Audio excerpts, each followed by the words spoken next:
This seems too good to be true. Do I trust it? What if this doesn't work out? I'm not sure about this. Oh, but I'd love to do it. But what if I do? Oh, I'm not so sure. Hey, boo, if you keep hearing that kind of monologue playing in your head when you're right on the verge of manifesting something, whatever it is, it doesn't matter if it's a small thing, a big thing, or something in between. But right at that moment, it's a loaded moment because all of the doubts and the fears and the triggers will start to leap in front of you. And it's scarier than a horror movie on Halloween night, because what you're wrestling with is nothing other than your intuition. And when you look at the root, when you look at the very root of the word intuition, it actually means inner teacher. But in terms of manifesting, we could also call it inner guide, inner GPS, inner wisdom, inner voice, whatever it is that feels familiar is what you can call your intuition. Think about the word tuition. We get the word tutor from that. You put the IN in front of it, and there you have inner teacher. Or when we talk about tuition, of course, that's what we pay for education. So you could also say it's the price you pay. It's all from within you. And when you understand that, your intuition is not necessarily about something that you're afraid of. It's not something just reflecting your doubt. It can also be that intuitive.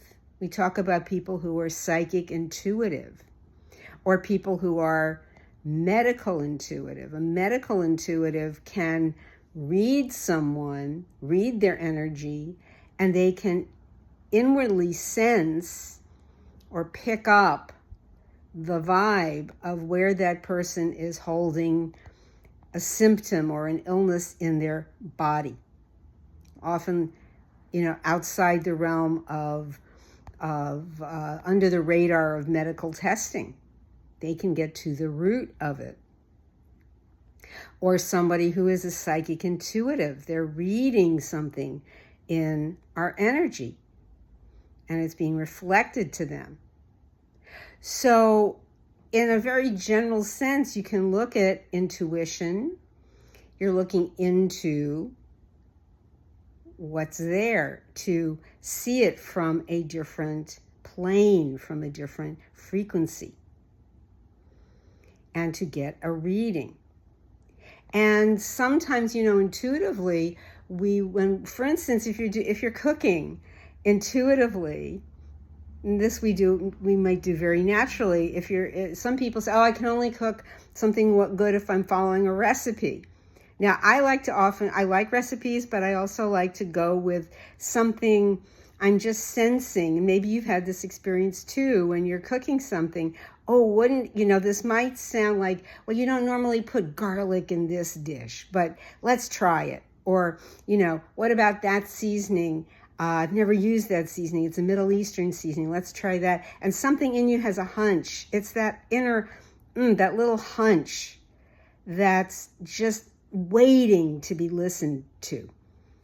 And think how often you're doing a quiz of some kind, you're piecing something together for something you're putting together in the house in a DIY project, and you just have that inner feeling about it. or even sometimes you're taking some kind of a quiz or a test in school, and they give you multiple choice or fill in the blank on something. And your inner sense, your first thought, which is your intuition, is intuitively going to say, yeah, it's letter D, or it's the answer is coleslaw, whatever it is. And then you change your mind. And just before you hand it in, you erase that letter D and you put B. And when you get it back, it should have been D, would have been the answer. And you go, oh my God, if I had just listened. Or you're doing, you're playing a lottery ticket and you feel like 26, and then you change your mind, you do 27, and 26 was part of the winning set of numbers, because that's what you were intuitively feeling. That is the lodestone, that is the guide. But a lot of times we try to blot it out and deny it with the evidence or the thought from the thinking mind, the rationalizing mind. But the knowing, the inner knowing, was already there in the intuitive. It's not even a guess, it's that intuitive yes. It's the intuitive yes that is telling you that's the direction I should have taken it in. But that's okay. That's why they say first thought, best thought. You remember that for the next time. And this is such a great part of when you're just about ready to move out of your comfort zone. It's listening to what is intuitively coming up for you. Now, maybe it's that you're intuitively knowing you need to step out of that zone and really move, take that action that's propelling you forward. And if something's pulling you back, is to start saying, I'm not going to let you pull me back anymore. I'm ready to move because I'm listening within. I'm hearing what my intuitive guidance is telling me. So play with that. Drop something in the comments. I'd love to see it. Give this a like, share, and I will see you in the next video. Love you so much, Boo. Catch you later.